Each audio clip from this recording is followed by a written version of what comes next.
Hi friends, I'm here today with Stacy Dickson, and she is going to tell us a little bit about her involvement with Operation Christmas Child and how we might be able to be involved as well.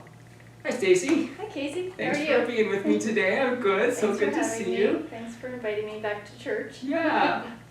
Tell me a little bit about how you got involved with Operation Christmas Child. So my mom has been involved 17 plus years. For her, it's more than just a mission, it's a passion. I mean, she is all in.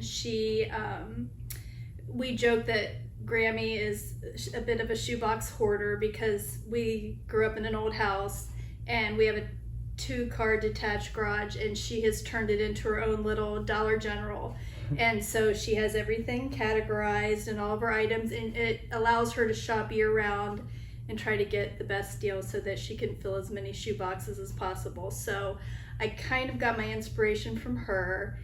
I do it on a more manageable scale for me, not as big as she does, but several years ago she was invited by Samaritan's Purse to go on a mission trip to actually hand out the shoe boxes in Mexico, and so she invited me to go along, and that was a turning point for me, actually seeing the kids up close, receiving their shoe boxes, opening their shoe boxes, reacting to the items in the shoe boxes. I never really gave too much thought into what I was putting into them, other than in many cases these kids have never had anything, so they probably would appreciate just about anything. But actually seeing them open up the boxes, and in many cases they would literally hold the box in their lap and they didn't know what to do because they're looking around thinking, is this just for me? Because they're used to sharing items, even something as mundane as a toothbrush. They might have to share it with 19 other family members. And so it's really hard for us to wrap our brains around how they live on a day-to-day basis. And so when they actually get a shoebox that's got a stuffed animal that they don't have to share, or it's got crayons or coloring books, it was just, like I said, it was just a turning point for me to actually see their faces.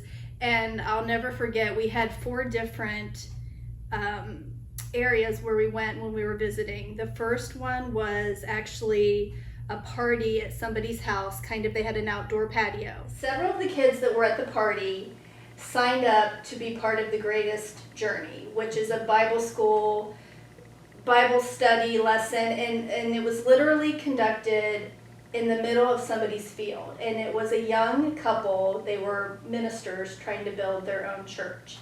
And one of the little girls, I believe her name was Maria, we didn't know we were going to see her again. She didn't know she was going to see us again. And she just ran up to me and to my mom and just hugged us.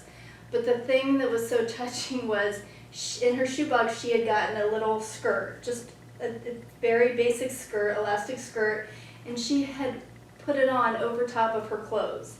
She was so excited. And so I go back to the item. Obviously the most important item in the shoebox is the book about Jesus, and it's in whatever language they speak. I think the books come in over 170 languages. So obviously that's the most important gift. But I started to realize that some of the other gifts that maybe seemed a little more mundane and not that exciting for these kids could be a turning point for them. So tell us about how Centenary can be involved, and what's the process for sending shoeboxes around the world? Okay, so we, hopefully with the help of Seth, are going to set up a table and a display area in the foyer like we've done in the past. And we will have shoeboxes that are not put together, that anybody can come in wearing their mask and grab a shoebox or 2 or 10 and can fill them and then bring them back to church. The other thing we are welcoming, if people want to just buy certain items, because I've already had some church members contact me saying, well, I've already done some shopping and I'm not sure what to do with the items. They may not have the time or energy to go out and fill a complete shoebox. but they might have bought school supplies when school was starting, or they might get an article of clothing or some bandanas. So they are welcome to bring those items and drop them off at the church in the foyer near our display area, and we will add those to shoe boxes we're already working on. Another way you can help is we always need donations to help for shipping. Shipping is $9 a box, which it really adds up, but the $9 goes a long way because these boxes are going all over the world. So it is a good deal, and yet when you multiply that by all the boxes, it really does add up. So for some people that don't have the time or inclination to want to shop, but they do want to be involved, we can always use donations, and the checks can either be made out to the church, and in the memo line you can put Operation Christmas Child, or they can be made out to Samaritan's Purse. Thanks, Stacy, so much for your leadership in this ministry and for sharing your experiences with the rest of us and helping us all to be involved.